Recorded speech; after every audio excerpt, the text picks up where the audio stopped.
Entonces les decía que este tema es muy importante, se evalúa siempre en los exámenes y más que ser importante porque se evalúe es porque es uno de los usos que es indispensable el amplificador operacional. Cuando hablamos de amplificador de instrumentación, nos referimos a un amplificador que es capaz de amplificar señales medidas por sensores.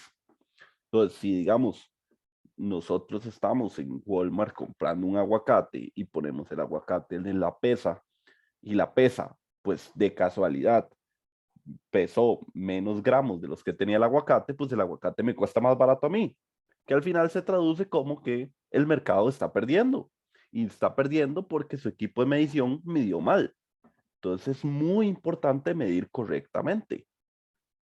Esta fue la aplicación más torpe que se me ocurrió, de ir al Fresh Market a comprar un aguacate que valen como 2000 el aguacate. Pero si ya lo pasamos a una industria, por ejemplo, a un sensor que nos diga cuánto chocolate tiene que echar a Dos Pinos para hacer los chocoleches, si el sensor de chocolate tira más chocolate del que debe, y pues es una pérdida para la Dos Pinos. Y ya no es una pérdida de 2000, de 100 colones por el aguacate, sino una pérdida millonaria. Y así podemos irnos a montones de industrias donde pues el medir con dispositivos es la única manera de poder automatizar las cosas y hacerlas más eficientes. Si el elemento que mide mal, porque ya vimos que en los amplificadores puede haber offset, puede haber ruido, puede haber cosas que como cambios en los elementos, en las tolerancias de los elementos, puede afectar pues el resultado perfecto. Y cuando estamos hablando de medir sensores, necesitamos de fijo el resultado correcto o perfecto. Entonces es ahí donde entran los famosos amplificadores de instrumentación, que es el tema que vamos a estudiar.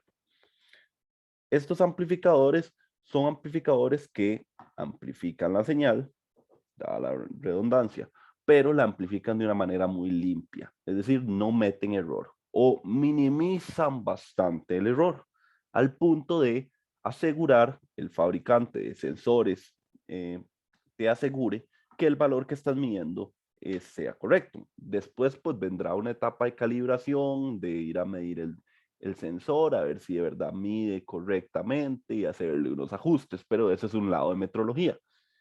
En la parte de fabricación, al fabricante le interesa que ya ese amplificador de fábrica salga lo más perfecto posible. Entonces, no podemos utilizar un amplificador común y corriente, porque ya vimos, había offset, la tolerancia de los elementos me afecta, la ganancia, en fin, no podemos simplemente usar el amplificador inversor. Vamos a meter el ruido, vamos a meter errores, vamos a vender el aguacate más barato y vamos a quebrar. Esa es la idea. Entonces, lo más importante primero es, bueno, estos son los temas que se ven en esta siguiente clase, que es el amplificador de instrumentación y un convertidor de analógico digital. Entonces, este es el diagrama de bloques de cómo funciona un sensor. La variable física, ya sea la cantidad de agua en un tanque, ya sea la cantidad de luz que le llega a un sensor de iluminación, como el del control remoto, la cantidad de fuerza que se aplique sobre una pesa, todas esas son señales físicas. Señales físicas que entran por aquí en forma de newtons, en forma de eh, presión, en forma de potencia por área en caso de iluminación, en fin, cualquier variable física, la que sea, ¿verdad? Lo que se necesite medir. Esa señal tiene que entrar a mi sensor, que el sensor normalmente está hecho por un transductor, que el transductor es el elemento que convierte las señales físicas en señales eléctricas. Por ejemplo, un transductor puede ser una termocupla. Una termocupla es un material que tiene dos puntos que cuando esto está en contacto con la temperatura genera una tensión aquí. Convirtió la temperatura en un nivel de tensión. Y eso ese nivel de tensión es proporcional a esa temperatura. Termocupla es un elemento que sirve para medir temperatura y genera una tensión eléctrica. Ese es un ejemplo de transductor. ¿Cuál sería otro ejemplo de transductor? Una fotoresistencia, por ejemplo. La fotoresistencia recibe luz, es decir, recibe una, llamémosla una iluminancia, recibe lux, una cantidad de luz por área, y él modifica sus valores de resistencia. Una vez más, convirtió una señal física, que era la iluminancia, la cantidad de luz por metro cuadrado, y la convirtió en un valor de resistencia. A mayor luz, la resistencia aumenta o disminuye. A menor luz, la resistencia aumenta o disminuye, dependiendo del caso. En el caso de las fotoresistencias, a mayor luz, la resistencia disminuye, menor luz, la resistencia aumenta. Entonces vean que de cierta manera logré convertir una variable física que viene del mundo exterior en una variable eléctrica, que ya la puedo introducir a mis circuitos. El transductor, una vez que convirtió la señal física, recuerden, esto es física, o sea, puede ser cualquier cosa, ya les dije, pascales, newtons, puede ser hasta una distancia, por ejemplo. Puede ser cualquier variable física. Pasa al transductor, el transductor la convierte a una señal eléctrica y luego viene una etapa de acondicionador de señal. Esta etapa es lo que nosotros decimos el amplificador de instrumentación. ¿Por qué? ¿Por qué no utilizamos la señal directa, por ejemplo, en la termocupla? Digamos, la termocupla bateando a mis recuerdos, ¿verdad? A mi mente, o haciendo unos valores que más o menos sean reales, trabaja de 0 grados Celsius a 40 grados Celsius. A mayor temperatura, mayor tensión en estos dos puntos. Pero lo malo es que a 40 grados, este nivel de tensión puede ser aproximadamente 0,4 miliamperes. Y a 0 grados esto es aproximadamente 0,1 miliamperes, perdón, milivolts. O sea, son niveles demasiado bajos y eso es súper común en los transductores porque son elementos sensitivos, es decir, se afectan su composición ante las variables físicas, pero esos cambios suelen ser sumamente pequeños. Vean, pasamos de 0 a 40 grados centígrados y pasé apenas de 0,1 milivolt a 0,4 milivolts. Entonces son señales muy bajas, casi que se confunden con ruido. Entonces, por eso necesitamos amplificarlo y necesitamos amplificarlo de una manera muy precisa, por lo mismo que ya les conté el ejemplo del aguacate o de la industria. Entonces, este amplificador de instrumentación se va a encargar de aumentar estas señales producidas por los transductores a un nivel más apreciable.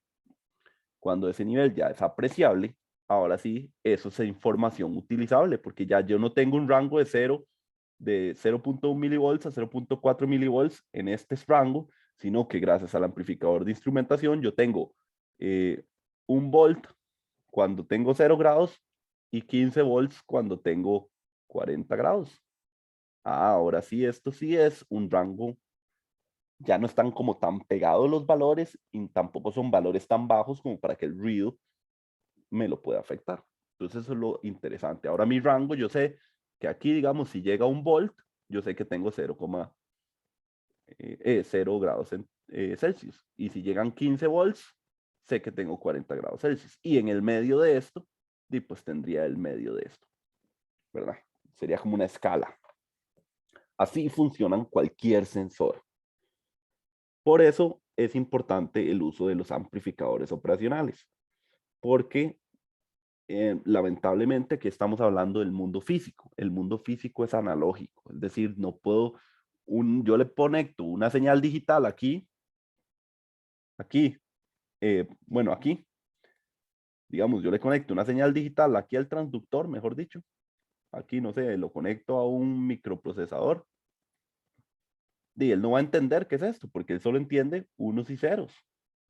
Entonces, él jamás, un procesador, o sea, los digitales, jamás pueden tener contacto con el mundo físico, porque ellos solo entienden unos y ceros. Y el mundo exterior, pues no, es pascales, es newtons, es otras variables físicas. no solo unos y ceros, no solo 5 volts y 0 volts. Entonces ahí es donde yo diría que los amplificadores operacionales hoy en día siguen teniendo su gran labor. Sin el mundo analógico, sin los circuitos analógicos, no hay forma de comunicar los elementos electrónicos con su exterior.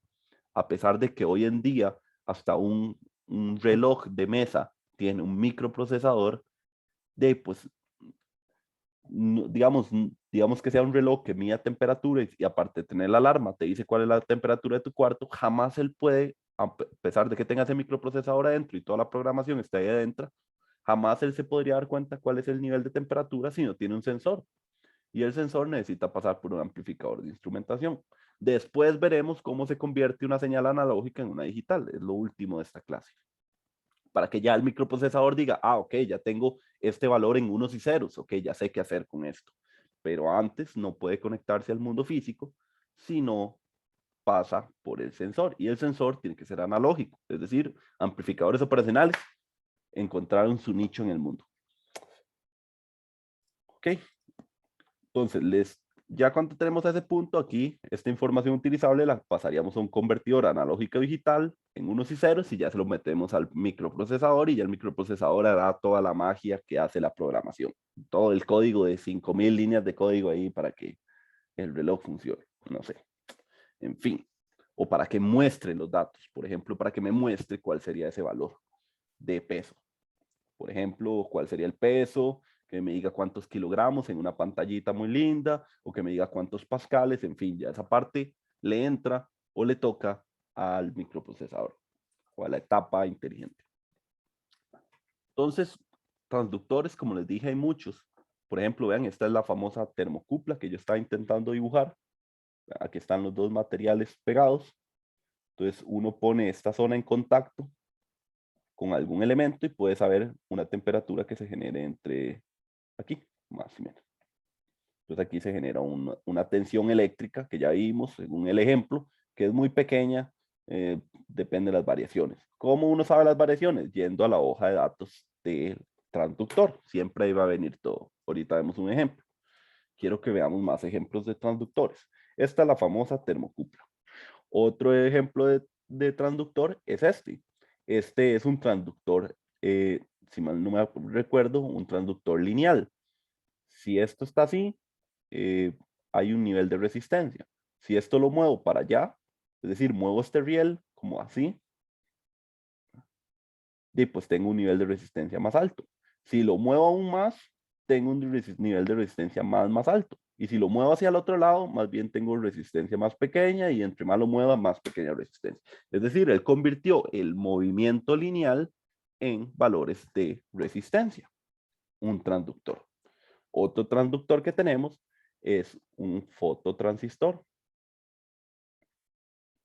El fototransistor lo que hace es que cuando le llega luz aquí, él deja pasar la corriente aquí y aquí.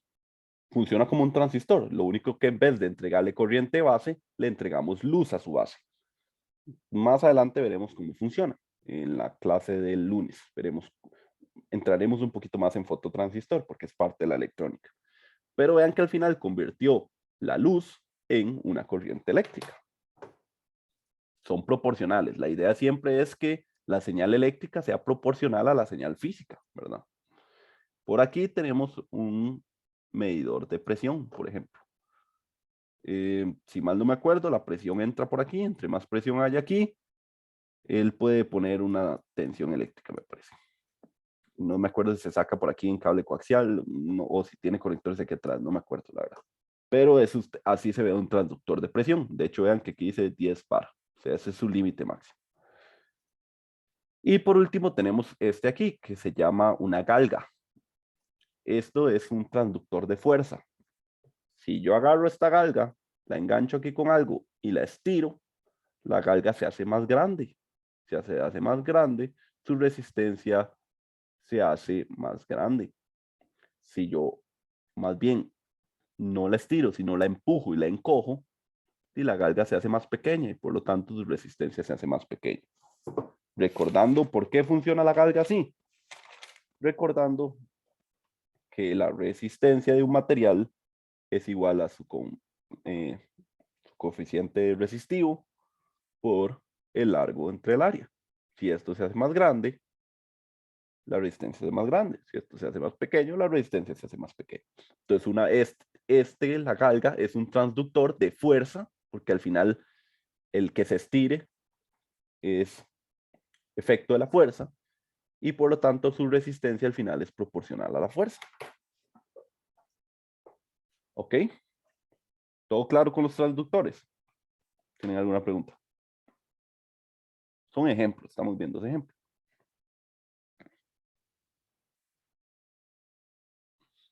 Ok.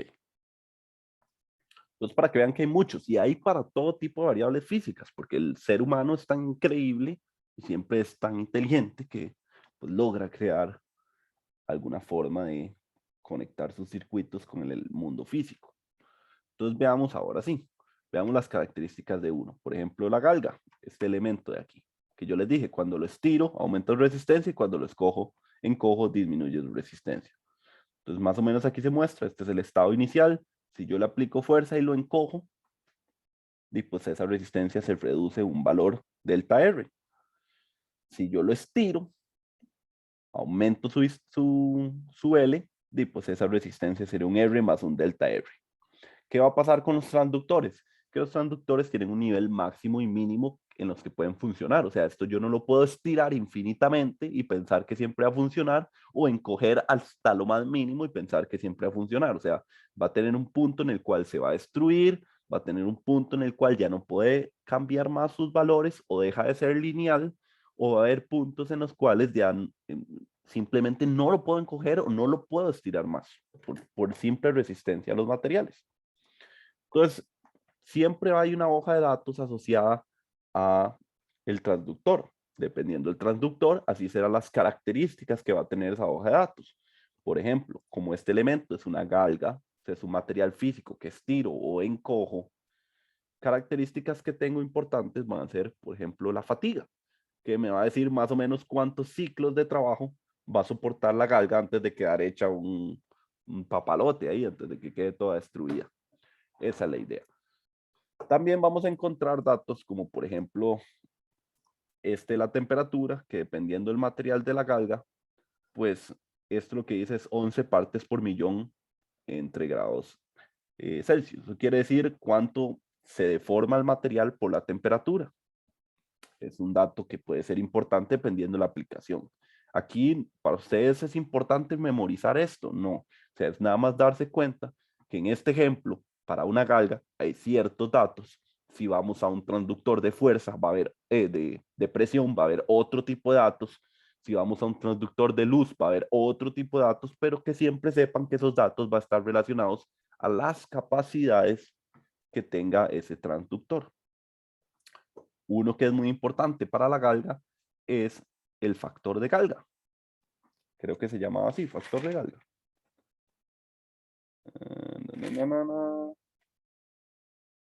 Digámosle factor de galga, gauge factor. No sé si gauge en inglés significa galga, no me acuerdo en este momento, pero es un dato que me habla. Dice, vean, factor de galga es 2 más o menos un 5%. ¿Qué es el factor de galga? Es cuánto va a cambiar la resistencia con respecto a la deformación. ¿Y quién es la deformación? La deformación es el delta L entre el L en equilibrio. Va a haber un L, piensen como un resorte, un L cuando no está estirado ni encogido, y pues el valor del factor de galga me va a decir cuánto puedo yo estirar cuánto yo estiré esa galga, cuánta resistencia va a tener esa galga. Y pues muchas veces también va a venir cuánto es lo máximo que puedo estirar esa carga y cuánto es lo mínimo que puedo estirar encoger esa carga. Hay que pensar que estas galgas, a pesar de que se vean elementos así, ¿verdad? Esta galga es sumamente pequeña, o sea, es demasiado pequeño. Entonces, lo que se estira o lo que se encoge muchas veces anda por el rango de los micrómetros. Entonces, no es que piensen que es como un chicle que yo lo estiro un montón y lo encojo un montón, pero pequeños cambios en su largo son pequeños cambios en la resistencia. Entonces, por eso esos valores de galga no van a ser tampoco muy grandes, por lo mismo que les conté, o sea, tampoco puedo hacer cambios extremadamente grandes en los transductores. O sea, apenas vamos a ver que el transductor genera una variable eléctrica con un valor relativamente pequeño que necesitamos procesarlo. Por ejemplo, en este ejemplo, nosotros vamos a decir que vamos a conectar la galga en este circuito, el cual se llama puente de Whetstone. Ya vamos a ver cómo funciona. Y vamos a decir que la galga en un estado normal tiene 350 ohms y que lo máximo que se puede estirar y que su largo inicial van a ser 3,2 metros. Ese es su largo inicial. Vamos a suponer también cuáles son los valores máximos, los cuales muchas veces los vamos a sacar directamente de la hoja del fabricante. En este caso, yo voy a decir que esa galga, cuando le pongo su fuerza máxima, eh, vamos a tener un cambio en la resistencia de 21 metros. Y cuando le ponga, 21 metros, oíme a mí, 21 ohms. Y también que ese máximo negativo también va a generar un cambio de menos 21 ohms. Esa es la idea. Entonces yo ya conozco sus límites. Eso siempre es importante a través de la hoja de datos. Estos datos, digamos, los saqué a través de la hoja de datos o usé el factor de galga conociendo los datos que me dieron. Y pensando en cuáles son los valores máximos o mínimos. Eso quiere decir que esta galga en estado normal tiene 350 ohms. Cuando la estiro, tiene 371 ohms.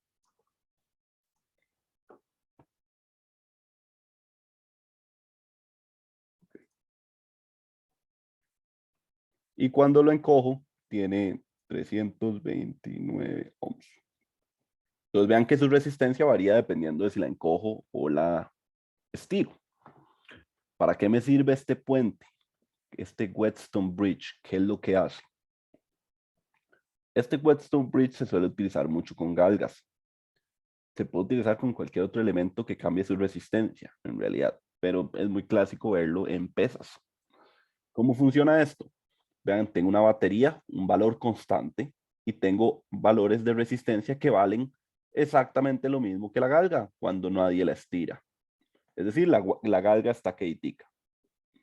Si ustedes ven, si la galga está quietica, tengo el siguiente circuito. Tengo los 7 volts que van a una resistencia, un valor V2 y otra resistencia. Y luego tengo también, por este otro lado, una resistencia. Aquí está el V1 y otra resistencia. Igual los 7 volts. ¿Verdad? Por aquí fluye la corriente y este fluye la corriente. Es el mismo. Ok. Si esto vale 350 y esto vale 350, pues V1 vendría a ser 3,5 volts, ¿verdad? Porque es un divisor de tensión y tenemos la mitad ahí en V1. Si yo tengo este otro lado y la galga está estable, aquí tengo 350, 350, V2 vale también 3,5 volts. Ahora, V out sería V2 menos V1. Entonces igual a 0 volts. Entonces lo ven, este sistema, ya no solo la galga, sino con este pequeño circuito de apoyo, me dice, ok, cuando la galga no está estirada, tengo 0 volts en mi salida. Toanis, está chido, ¿verdad? Porque así ya tengo, la galga nadie la está moviendo, 0 volts en mi salida. Excelente, ya tengo una referencia. Ahora pensemos en el caso donde estiro la galga al máximo. Es decir, tengo 371 ohms. Si yo ya hago este divisor de tensión, ya el V2 no me da 3,5 volts. El V1 sí, porque no le pasó nada. Pero el V2, haciendo ese divisor de tensión, sería 7 por 721, no, 7 sobre 350 entre 721. Aquí ya tengo 3,398 volts. Eso quiere decir que mi salida, V2 menos V1, es igual a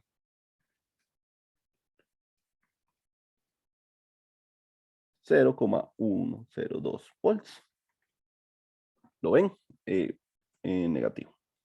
Eso significa que si la galga yo la estiro, ya mi transductor se dio cuenta y hizo un cambio en una señal eléctrica. Y ahora, gracias al efecto del puente, convertí esa variable que era resistencia en una variable de tensión eléctrica, que es más manipulable para mí, ¿verdad?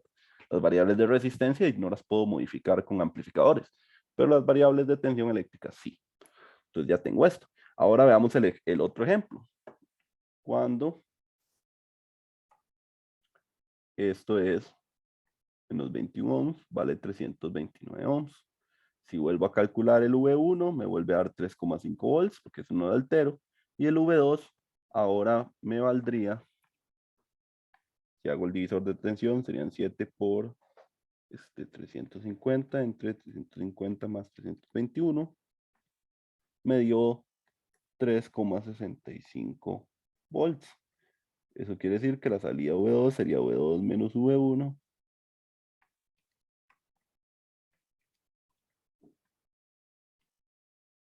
0,15 volts. Entonces, ahora ya tengo una nueva relación. Cuando la galga, más bien la encogí toda, la salida va a ser 0,15 volts. Es decir, la salida va a estar entre menos 0,1 volts y 0,15 volts, representando, puede ser desde aquí menos 15 newtons y aquí 15 newtons. Es decir, ya mi sensor puede medir bajo los efectos de la galga, sabemos que puede medir entre 15 y menos 15 newtons, ya sea lo empuje o lo estire, y eso corresponde en niveles de tensión desde 0,1 volt hasta 0,15 volts. Ven la relación que hay totalmente lineal gracias a la galga, gracias al transductor y gracias al puente de Wheatstone pude convertir la resistencia en una tensión eléctrica. ¿Tienen alguna pregunta hasta aquí? ¿O algún comentario?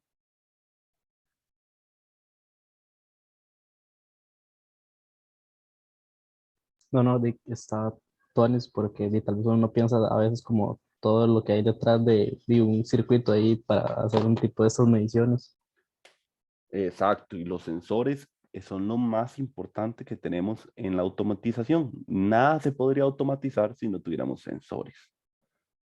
O sea, si todo lo hiciéramos, ¿cómo haríamos? No podríamos. Imagínense que quisiéramos medir el caudal de un río, no podríamos, no tenemos forma de convertirlo eléctrico. Tendría que ser poniendo la mano un sistema mecánico ahí de la antigüedad. O sea, no, somos 2021. Entonces, de esto se trata. Igual, yo hice V2 menos V1, ¿verdad? Yo podría hacer V1 menos V2 y pues darle vuelta a esto y ponerlo más bien desde los menos 15 newtons, ser menos 0,1 hasta 15 newtons y ser 0,15 volts, ¿verdad? No necesariamente tiene que quedar invertido, eso depende de cómo yo haga esta resta, si la hago de aquí para allá o de acá para allá, ¿verdad? O sea, yo puedo acomodar esos límites como yo quiera. Eso es lo interesante. Porque, ¿qué es la etapa que sigue? Okay, ya sabemos que aquí, entre estos dos puntos, vamos a tener el V-out. Pero vieron que era un V-out desde, desde 100 menos 100 miliamperes hasta 150, perdón, estoy otra vez con los amperes. Desde menos 100 milivolts hasta 150 milivolts. Es un valor muy bajo. Necesitamos amplificarlo. Entonces la siguiente que sigue es poner una etapa de amplificación. La voy a colocar de esta manera. No voy a amplificar nada aquí. Solo voy a poner buffers. ¿Por qué pongo buffers? Ahí, pregunta para ustedes. Que me la conteste. Le doy un caramelo raro.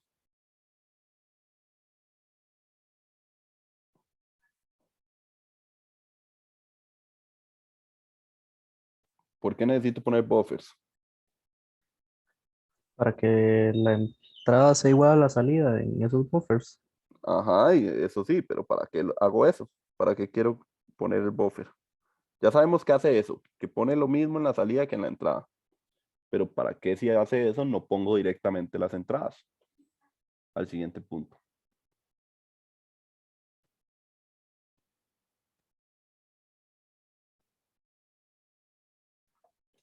Eso es porque imagínense que yo conecte aquí la carga de una vez. Eso hace que ya el circuito no sea el mismo de hace un rato, ¿verdad? Ya no puedo decir que aquí justamente va a haber este divisor de tensión porque ya hay otra resistencia. Mientras que si yo le pongo una etapa con amplificadores operacionales, yo sé que por aquí no entra corriente. Entonces, este comportamiento no se ve modificado. Si yo pusiera otra resistencia directamente aquí, pues esta batería de alguna manera entregaría también corriente aquí y modificaría el comportamiento de la galga o del puente de Wheatstone. Entonces necesito ponerle los buffers para hacer un acople de impedancias para que todo lo que hay aquí no se modifique y ahora sí, si yo ocupo entregar corriente, que lo entreguen mis buffers. ¿Qué tal? No podía, esto no lo podía conectar directamente a algo, no podía meter porque me lo modifica, pero como poniendo los buffers, como aquí no pasa corriente, no le pasa nada, no modifica mi primera etapa y ya la segunda etapa la corriente la entrego a través de los amplificadores. Hice un acople de impedancias, perfecto. Recuerden, eso es lo más mágico que tienen los amplificadores operacionales, que yo puedo conectar etapas con etapas y no me tengo que preocupar por el acople de impedancias, no me tengo que preocupar por modificar el comportamiento de la etapa anterior. Ok, ya le pongo los buffers para ya que los amplificadores sean los que entreguen la corriente e igual, vean que igual de aquí a aquí sigue estando VO', que VO' es igual al VO, que es el que hay aquí.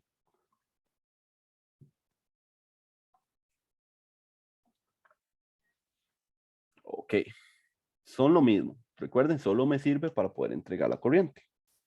Ahora sí, ya, ahora que puedo hacer esto, voy a conectarle un amplificador restador. ¿Para qué hago el amplificador restador? Para que esta salida VO ya sea siempre V1 menos V2 en este ejemplo, porque este está entrando por el más y este por el menos, suponiendo que R1 es igual a R2 y que, bueno, ya dicen que son las mismas resistencias. Para que ¿Profe? esto, sí, Eso es, digamos, como para que ya el circuito se encargue de hacer todo el proceso de análisis que usted había hecho antes. esto lo estoy pegando para que yo ya tenga desde un punto a la Tierra esta resta, porque vea que aquí yo la tengo, pero desde este punto a este punto, no con respecto a la Tierra. Entonces, como si yo conectara la carga, sería aquí y sería como una Tierra flotante. Mientras que si la conecto desde aquí a Tierra, de ya me queda bien estable y sigue siendo la resta de estas dos señales. Ok, ok, ok. ¿Okay? Entonces, vean lo útil del restador. Ya apareció un restador en una aplicación verdaderamente valiosa, como lo es dejar de tener dos puntos diferentes de tierra a tener un punto común con respecto a tierra que sigue siendo la resta de estas dos. Entonces vean que como estas R valen lo mismo, aquí VO es igual a V1' menos V2'. Uf, buenísimo. En este momento, la ganancia de este circuito es R1 entre R2, si se acuerdan. Que si las hacemos iguales, quiere decir que la ganancia de este circuito es 1.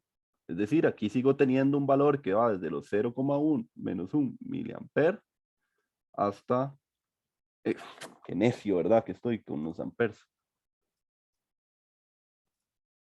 Milivolts hasta 0,15 milivolts. O sea, no he amplificado nada. Necesito amplificar. O sea, ya tengo la señal de salida en dos puntos. Uno con respecto a tierra, pero no lo he amplificado. Entonces aquí viene la pregunta para ustedes. Aquí viene otra pregunta para ustedes. ¿Qué hago para poder hacer esta amplificación? Recuerden que la ganancia de esto es R1 sobre R2. Digamos que quiero una ganancia de 10. ¿Qué harían ustedes?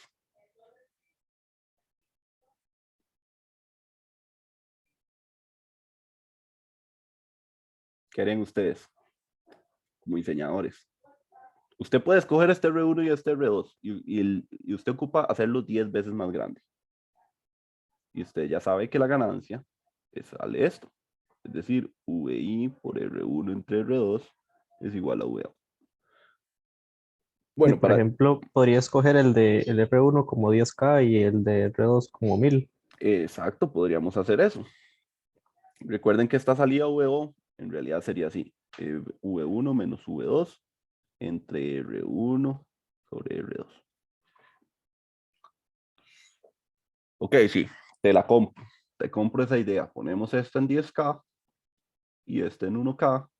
Entonces yo ya tengo que mi salida es V1 menos V2 por 10. Excelente. Muy bien, Brian. Tengo un detalle para vos. Ahora sí, es una opción inteligente, es la más razonable, lo primero que uno haría, ¿verdad? ¿Qué es lo malo? Que recuerde que esta resistencia tiene que ser igual a esta y esta tiene que ser igual a esta. Cuando usted compra resistencias, las resistencias son iguales. O sea, si usted compra dos resistencias de 10K, las dos valen exactamente 10K. No. Exacto, ese es el problema que tenemos en este momento. Que aunque yo me asegure que esta tenga 10K más o menos una tolerancia de 0,001, de ahí esta también va a tener 10K más una tolerancia de 0,001. Y esta tolerancia es una tolerancia que esas resistencias ya no valen 100 pesos, ¿verdad? Las resistencias valen carísimas. Entonces el amplificador de instrumentación suele ser mucho más caro, porque primero tenemos que hacer eso. Tenemos que hacer que R1, este R1 valga exactamente igual que este R1 y que este R2 valga ser exactamente igual que este R2. ¿Ok? Entonces, para eso necesitamos primero resistencias de tolerancias muy, muy buenas. Vamos a hacer un repaso de resistencias.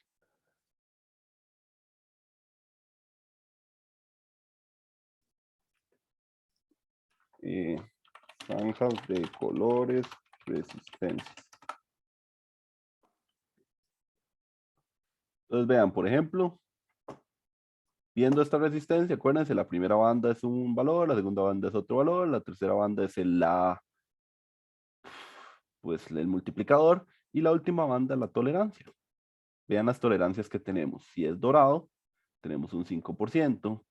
Si es plateado, tenemos un 10%. Si no tiene banda, tiene un 20% de tolerancia.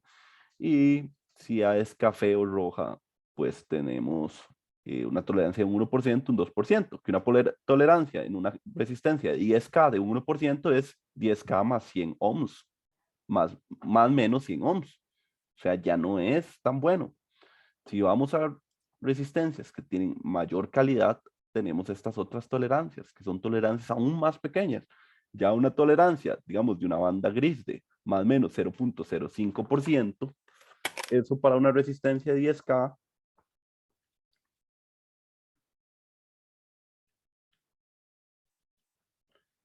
es 10K más o menos 0,05 ohms. Ya es algo ya bastante despreciable. Entonces, recuerden siempre que en los amplificadores de instrumentación suelen ser muy caros porque esos elementos suelen ser muy buenos, una muy buena tolerancia para evitar, pues, que de lo que ya les conté, que el sensor mida mal el peso del aguacate. Ok, vamos a volver. Entonces ya tenemos esa salida. Ya elegimos estos dos valores y ya elegimos una ganancia de 10 gracias a Brian. Brian logró esta ganancia de 10 poniendo esta en 10K, con una tolerancia más o menos 0,05 y esta en 10K con esa tolerancia más o menos 0,05 para por lo menos menospreciar lo más que pueda ese error. Ok.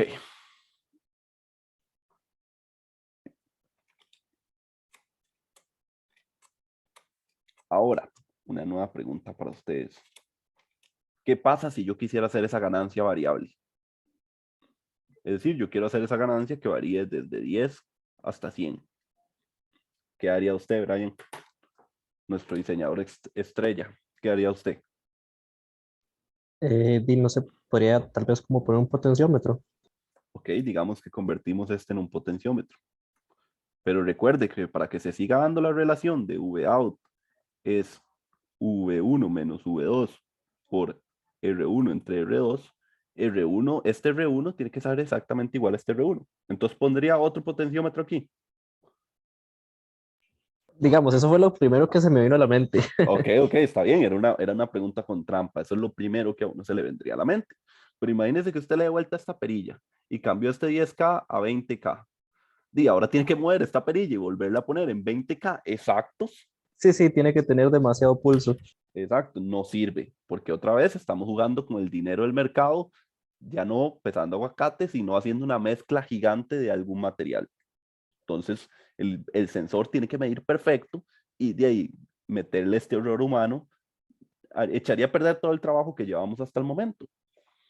Entonces, aquí la pregunta es, ¿cómo hacemos para hacer la ganancia variable únicamente cambiando un punto del circuito, únicamente teniendo un potenciómetro? No podemos tener dos, no tendría lógica.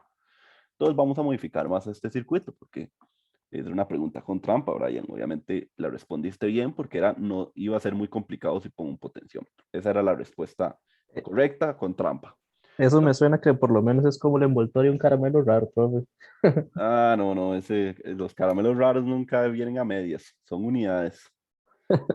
Pero bueno, se está acercando a él. Entonces vean la modificación que le voy a hacer al circuito. Y rácata, ¡pum! Le metí esas resistencias ahí en el buffer.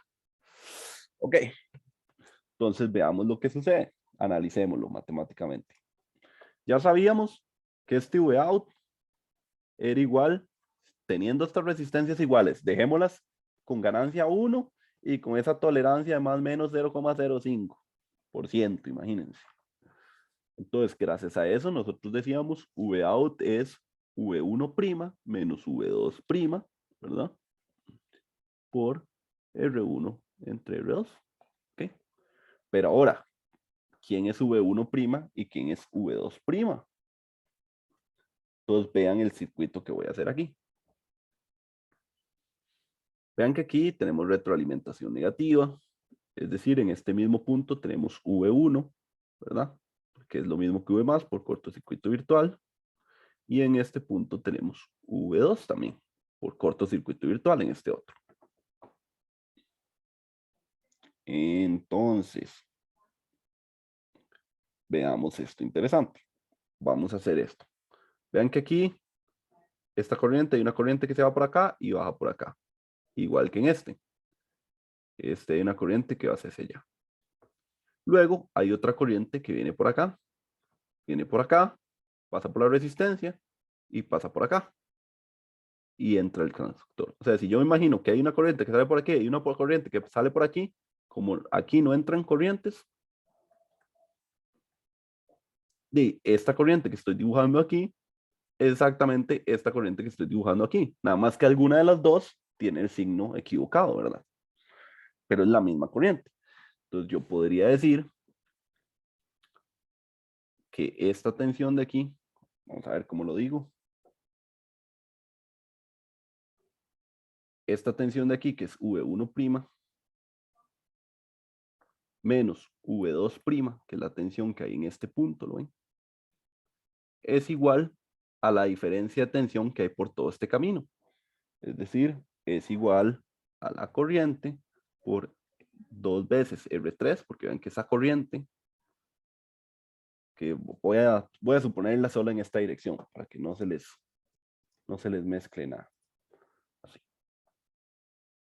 Esa corriente I, vean, viene por aquí, nada entra por este lado, entonces sigue por aquí, nada entra por este lado, entonces sigue por aquí, es toda la misma corriente. Si hago esto, es la caída de tensión de esta resistencia, más la caída de tensión de esta resistencia, más la caída de tensión de esta resistencia, la misma que la que hay menos de esta, menos esta. Entonces eso es lo que estoy poniendo. ¿Me siguieron hasta ahí? Otra vez, profe, perdón. Ok, otra vez. Voy a borrar todo esto. Ahorita pongo esos cortocircuito virtual. Este punto de aquí se llama V1', ¿lo ve? Y este punto de aquí se llama V2'.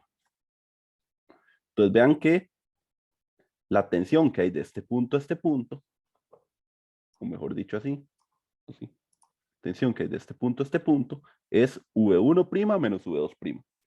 ¿Está bien? Desde aquí hasta este punto, ¿verdad? Es V1' menos V2'. Y luego vean que la corriente que fluye por esta malla pasa por esta resistencia. Aquí no entra nada. Entonces esta misma corriente vuelve a pasar por esta resistencia. Aquí no entra nada. Entonces esta misma corriente que venimos arrastrando desde aquí también pasa por aquí. Eso quiere decir que V1 menos V2 es igual a la caída de tensión que hay aquí, más la caída de tensión que hay aquí, más la caída de tensión que hay aquí, que eso equivaldría a VR3 más VDRD más VDR3 otra vez. Si lo cambio todo por ley de Ohm, esto sería la corriente por R3 más la corriente por RD más la corriente por R3. Y saco factor común, tengo que V1' menos V2' es igual a la corriente por R3 dos veces más RD. Ahora sí. Sí. Sí, ahorita fui más lento. A veces se me olvida ser muy lento porque pues, se me para el pelo y me pongo todo eléctrico cuando estoy explicando. Entonces aquí fui un poquito más lento. Entonces vean que ya llegamos a esta solución, a esta primera ecuación. Lo que ahorita ando buscando es cómo relacionar estos prima con estos valores, los reales, ¿verdad? Porque estos primas son los que pasaron después del buffer. Pero cuando yo le puse esto de aquí, ya no es un buffer, ¿verdad? Más bien va a ser un amplificador. Aquí es donde viene la magia, vean la magia. Recuerden que el problema que teníamos era que no podíamos cambiar esta resistencia porque había que cambiar esta también y eso no sería un verdadero amplificador de instrumentación. Ahora vean, por cortocircuito virtual, aquí tengo V1 y aquí tengo V2, ¿verdad? Por cortocircuito virtual y cortocircuito virtual, V menos se parece a V más. Vean que este V más es V1, entonces aquí hay V1, aquí hay V2 en el V más, entonces aquí hay V2. Eso quiere decir que V1 menos V2 es igual a esta caída de tensión que hay aquí. Que más bien la flecha tengo que dibujarla así. Ahí. Eso es justamente I por RD.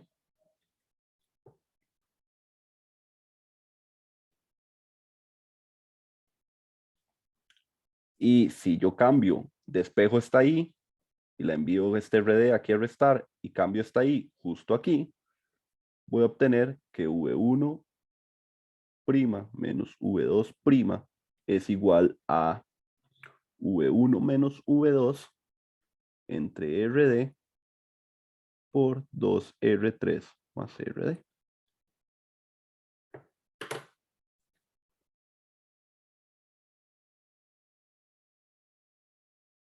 Y vean que V1' menos V2' por este circuito aquí, tomando en cuenta que R1 sea igual a R2, bueno, no lo voy a tomar en cuenta ahorita. Voy a escribirlo en su forma completa. Recuerden que VO era esto. Entonces ahora VO, vamos a ver dónde lo escribo. Mejor voy a escribirlo y con rojo. Entonces vean que ahora VO es igual a V1 menos V2', que es todo esto aquí. Es decir, V1 menos V2 entre RD por 2R3 más RD por R1 entre R2, que es este término que me hacía falta. O sea, agarré esta ecuación y la metí aquí, en vez de todo este paréntesis. Y esto que acabo de escribir en rojo es exactamente esto que tengo aquí. Una vez que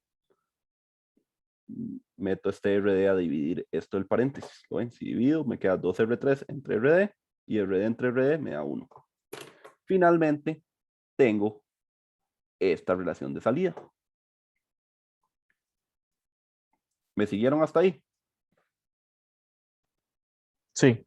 Ok, perfecto. Si alguien no me sigue, me interrumpe, me lo pone en el chat o me levanta la mano, ¿verdad? Sin miedo. Aunque ya solo somos nosotros tres.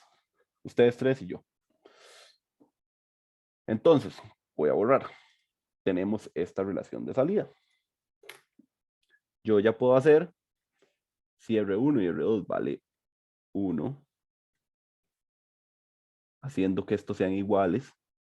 Si yo ya necesito cambiar la ganancia de la salida, lo que voy a hacer yo es poner el potenciómetro aquí. ¿Por qué? Porque solo aquí está RD. Entonces, si yo cambio RD, al final vean que todo esto de aquí es la ganancia del circuito. VO es igual a la ganancia por V1 menos V2. Entonces, yo ya puedo poner la ganancia que yo quiera manejándolo directamente desde RD, porque ya no tendría, vean que este RD es único, ya no es como solo este R1, que si yo cambiara este R1, la otra condición es que yo cambiara también este R1, mientras que este RD no tiene ninguna condición asociada. Entonces, desde aquí se maneja la ganancia del amplificador de instrumentación. ¿Qué les parecieron? ¿Qué les pareció esa trampa que hice ahí?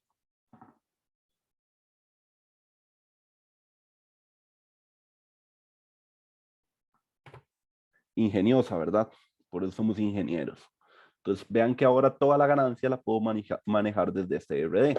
Obviamente, cuánta ganancia quiero yo ya no depende de un solo valor de resistencia, depende de qué valores escoja R1, R2, de R3, pero la única que es variable es una única resistencia, que es la RD. Aquí iría mi potenciómetro. O sea, lo haríamos así, para que sea conforme a los símbolos. Resistencia variable. Y ahí podemos ya ajustar la ganancia a los que yo quiera. Esa ganancia la podría ajustar a cualquier valor para entender que ya la fuerza que digamos habíamos dicho que era de menos 15 newtons a 15 newtons sea de 0,1 volt a, voy a ponerlo así, 0,1 volt para que sea como más simétrico, aunque recuerden que era 0,15, pero bueno, dejémoslo así por mientras. Y yo con esa ganancia ya puedo convertir esto. Recuerden que este era un VO prima, digamos que sería este VO de aquí. Lo puedo convertir en que el VO yo ya lo puedo hacer incluso de 15 a 15. Eligiendo una ganancia de, en este caso sería para que 0.1.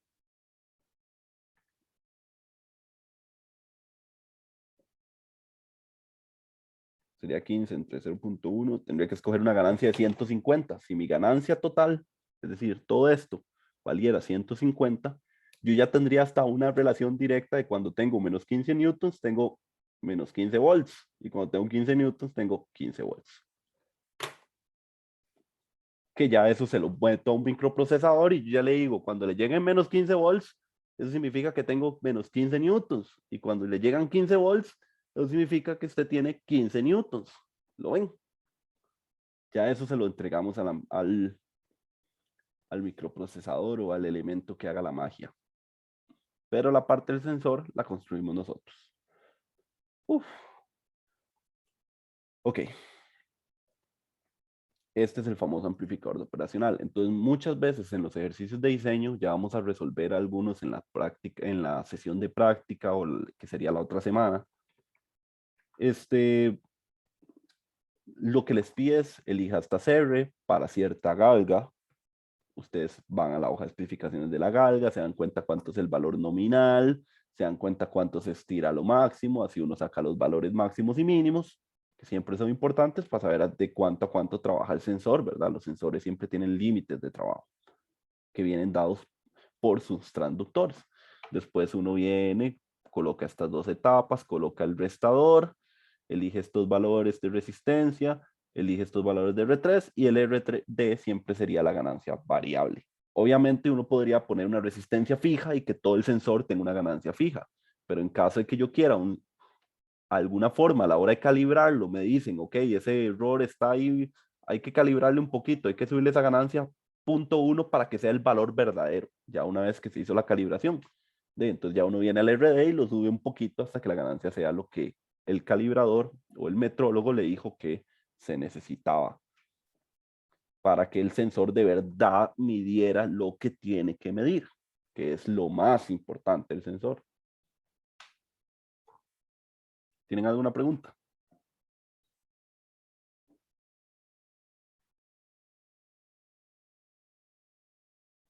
Ok, Entonces, vamos a dejar la clase hasta aquí porque ya han sido bastantes horas. Estoy sudando demasiado de tanto hablar. Entonces ya dejemos la clase hasta aquí, ya estamos a punto de terminar la materia del curso. Entonces nos va a dar tiempo para que el examen sea de este miércoles en 8, que sería 3 de noviembre. Vamos a repasar antes de irnos los temas y revisar la tarea que les voy a dejar. Entonces, vamos a ir a la carta del estudiante. Aquí están los temas. Entonces vean que hemos visto todo lo que es realimentación negativa, cómo funciona, la aproximación de cortocircuito virtual y las condiciones de validez para hacer cortocircuito virtual. Ya sabíamos, resistencia e impedancia infinita, ganancia infinita y que haya la patilla de la salida esté retroalimentada a la patilla negativa. Luego vimos los parámetros relevantes, que se le llamaba ganancia lazo abierta, que se le llamaba la ganancia tensión, que era la ganancia lazo cerrado, cómo se afectaba la impedancia de entrada cuando cerramos el lazo, y la tensión de desvío es el V-offset, que tenemos que saber que hay que corregirlo, eso es todo nada más, porque si no lo corregimos se amplifica. Esa era la única idea de eso. Luego, para el tema 3 quedó totalmente cubierto. Y el tema 4, vean que empezamos con circuitos lineales, los aritméticos, que fue lo que vimos la clase pasada, todo lo de suma, resta, eh, logaritmos, ecuaciones diferenciales. Hoy vimos el amplificador de instrumentación. Ya vimos referencias de tensión que correspondía a los reguladores. Nos falta ver convertidores de corriente a tensión y de tensión a corriente, que son súper sencillos. Eso no duramos ni 20 minutos. Y nos falta el convertidor digital analógico, que es un poco, tiene su gracia. Tiene un poco su gracia. Entonces lo vamos a dejar para la siguiente clase. Estos dos temas que nos faltan los cubrimos el lunes. Y vean que en aplicaciones no lineales, circuitos recortadores, vimos dos, vimos el detector de picos y vimos el clamper. Y circuitos de valor absoluto, se refiere al rectificador de onda completa, que también lo vimos. Y pues parámetros relevantes hemos ido aprendiendo que cada transductor tiene sus propios valores, siempre tiene sus valores máximos y mínimos, tienen los valores que nos van a contar cuándo se va a destruir el material, cuánto va a aguantar, cuánto es lo que necesita ese transductor, en fin. Entonces vean que ya solo nos faltan dos temas para el examen, que fijo los cubrimos el lunes rápidamente. Entonces, eso es con respecto a la materia, vamos súper bien. Y respecto a la tarea, les voy a dejar una tarea de hoy a la próxima semana, que es esta, la que dice clase 13, actividad sincrónica 5, que en realidad es una serie de elementos. Muchos hay que investigarlos por aparte, entonces aquí esa es la idea, que lo investigue un poquito. Ven, investigue, es parte de, no tienen que analizar no es tanto de ecuaciones, sino de comportamiento. O sea, de cómo funciona. No es tanto que la salida tiene que dar tanto, aquí tal vez sí, pero es porque este es un circuito muy sencillo. Pero digamos, por ejemplo, en este otro tipo de convertidor, más que todo es que les piden investigar. Luego les dejo aquí este que demuestre que la salida corresponde a esta integral. Algo muy sencillo, nada más ir demostrando. Vean que todas las etapas ya las conocemos. Esta etapa aquí es un logaritmo, este aquí es otro logaritmo. Van a una especie de exponencial, le quitamos los logaritmos, eso era como para poder multiplicarlos. Vean que aquí se están multiplicando las señales, en fin. Y luego, pues una etapa, un amplificador de una ganancia y un integrador. Entonces, por ahí de fijo lo van a lograr, muy sencillo. Y luego viene otro sistema con diodos para que lo analicen. Son 4 ejercicios. ¿Está bien? No es mucho. La verdad, estos dos primeros son súper rápidos. Este es para que vayan aprendiendo topologías y este tal vez es el que es un poquito más difícil porque hay que dibujar y todo, pero realmente no es tampoco imposible. Y entonces con eso nos veríamos el lunes. Pura vida. La tarea queda para el jueves. ¿Ok? Buenísimo. Gracias, profe. Hasta luego. Hasta luego.